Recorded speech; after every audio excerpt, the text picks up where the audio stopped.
Eu sou engenheiro civil e sou especialista de desenvolvimento da construção da ArcelorMittal a Susplanos. No vídeo de hoje, nós vamos conversar sobre o dimensionamento das armaduras positivas adicionais do Polydeck 59S. Bom, o nosso Steel Deck ele é um sistema bastante resistente.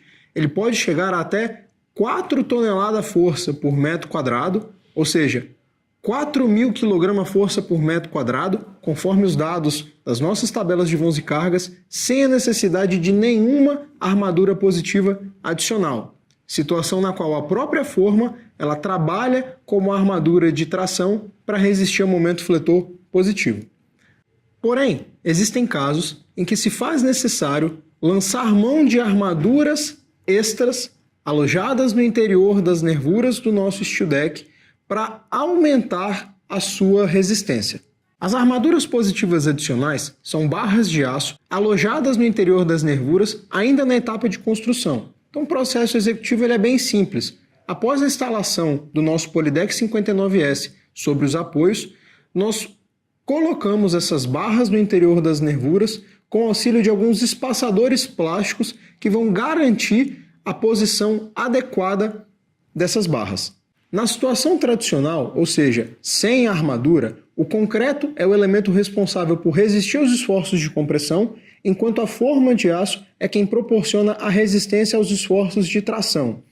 Essas duas forças em equilíbrio, elas formam um binário que resiste ao momento fletor solicitante. Então, para esse caso, nós temos uma resistência chamada MRD1. Se nós considerarmos uma laje com as exatas mesmas dimensões e propriedades de materiais do caso anterior e introduzirmos agora uma barra de armadura no interior da nervura, vai aparecer aqui uma nova força, que é uma força de tração originada dessa armadura. Então agora, ao invés de o equilíbrio ser apenas entre a força de compressão no concreto e a força de tração na forma de aço, nós temos uma nova resultante que vai participar desse equilíbrio. Portanto, o momento fletor resistente da laje nessa nova configuração, MRD2, é superior ao valor anterior, MRD1. E é justamente esse efeito que as armaduras adicionais elas provocam nas nossas lajes mistas. Para facilitar o entendimento, vamos recorrer a um exemplo de aplicação. Nesse caso, nós vamos aplicar o Polydeck 59S a um piso cujas vigas estão espaçadas a 3,20 metros e vamos considerar também um sistema contínuo sobre 4 apoios. A princípio, vamos considerar que no local dessa obra, a sobrecarga de utilização ela tem valor de 5 kN por metro quadrado, além de uma carga permanente no piso decorrente dos revestimentos de 1,2 kN por metro quadrado, o que resulta em uma carga sobreposta total de 6,20 kN por metro quadrado. Consultando a tabela de vãos e cargas do Polydeck 59S, nós observamos que uma laje de 4 apoios com 3,20 metros de vão com espessura de 0,80 mm de chapa não é capaz de atingir essa configuração sem escoramento. Na espessura de 0,95, se nós entrarmos na coluna correspondente ao vão de 3,20 metros, nós enxergamos que uma laje com espessura total de 11 centímetros, ela apresenta uma resistência de 557 kg-força por metro quadrado, valor inferior à solicitação de 620 kg-força por metro quadrado. Por outro lado, uma laje com 1,25 milímetros de espessura de chapa, para uma espessura de 11 centímetros, ela apresenta uma resistência de 773 kg-força por metro quadrado. Portanto, é um valor adequado ao projeto em questão. Por outro lado, nós vamos buscar viabilizar esse piso com a menor espessura de chapa, de 0,95. Qual é, então, o procedimento? O nosso Polydeck 59S apresenta, então, sem armaduras adicionais, uma resistência de 557 kgf por metro quadrado, ou então 5,57 kN por metro quadrado. O dimensionamento da armadura positiva complementar é bastante simples e pode ser feito com o auxílio do Guia para Dimensionar Armaduras Complementares do Polydeck 59S, fornecido pela ArcelorMittal Perfilor.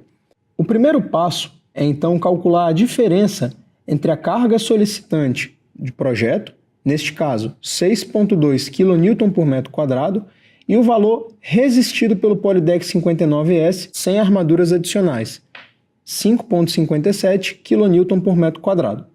Fazendo essa diferença, nós chegamos a 0,63 kN por metro quadrado, que é efetivamente a carga que nós vamos utilizar para dimensionar as armaduras complementares.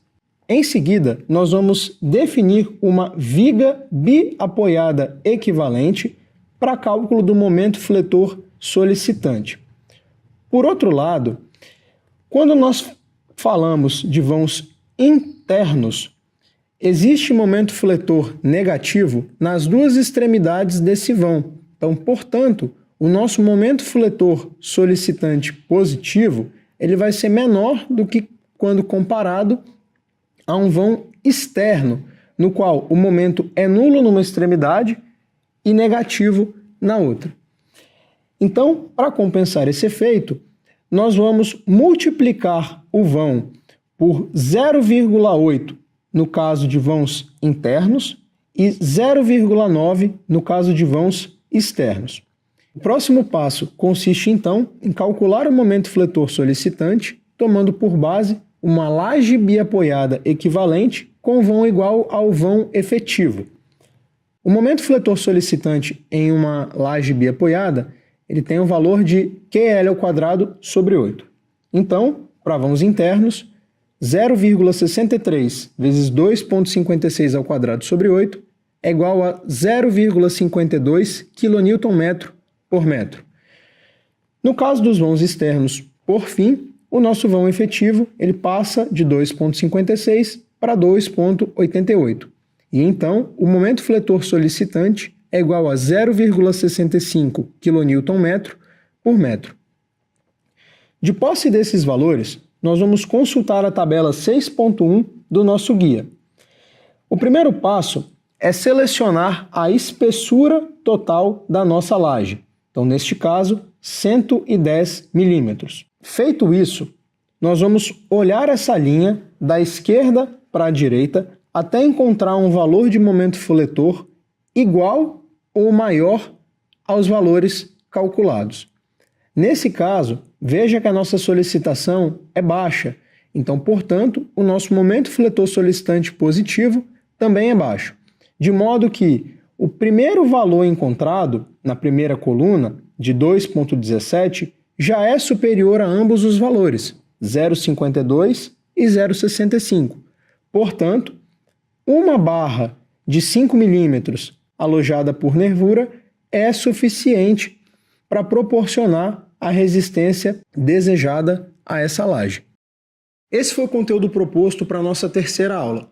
Se você tem alguma dúvida, tem algum questionamento, entre em contato com o nosso suporte. Até a próxima!